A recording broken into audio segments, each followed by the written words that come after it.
How might I aid you, sir? What is it? Changed your mind? All right, into the ox cart.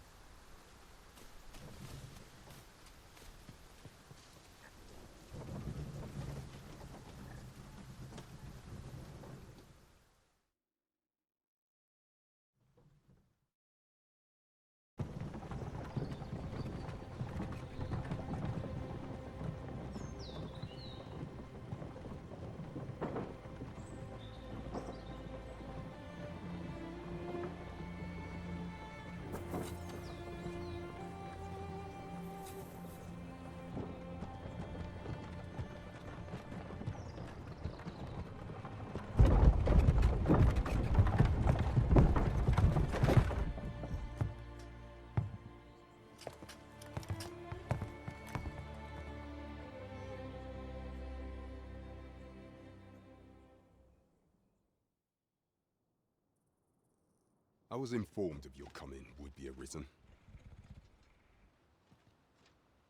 Captain Brandt, this individual summoned a pawn through a rift stone. Several witnesses can attest to it. Though I admit I had my doubts at first. 'Twould seem this is no mere deceiver. This one's not a bad sort. Saved our hides on the way here.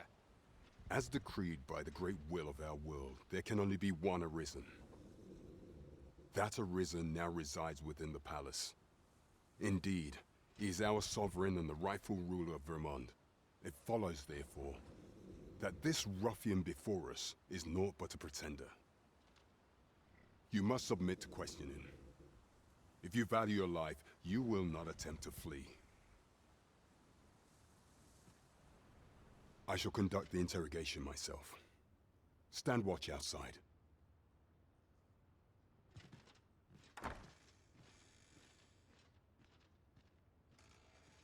I beg your forgiveness for my insolence, Your Majesty.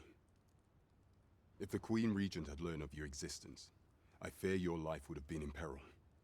I had no choice but to treat you as a pretender, lest my actions draw suspicion from watchful eyes. Then you have truly lost your memory? In that case, mayhap I ought to explain the situation before we proceed. You, and no other, are the sovereign. The only legitimate ruler of this kingdom. Some days past, you confronted the dragon in the village of Melv, whereupon you became arisen. The people rejoiced, for our true liege had finally appeared, ending Vermont's long years of council rule.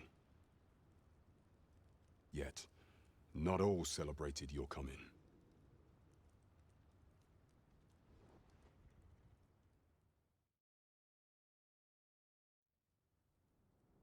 Your arrival would have robbed the Queen Regent Disa of everything. During the time of the previous consul, she acted as a queen in her own right, ruling the palace as she saw fit.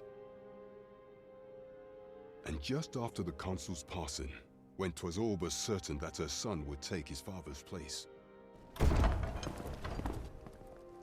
word reached the castle that the Arisen had been found. To Disa, Your Majesty's very existence is naught but an obstacle to her own family's continued prosperity.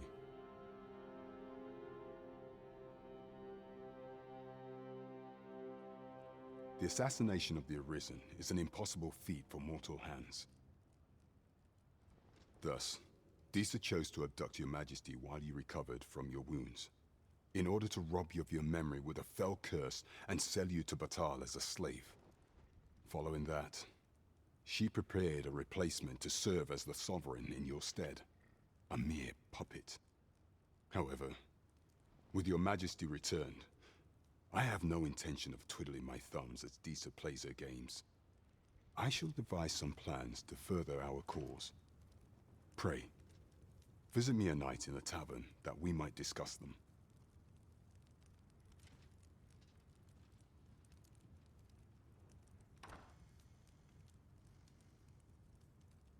This one's cleared of all suspicion, and has my permission to remain in the capital. You are to trouble the good sir no further. Are we clear?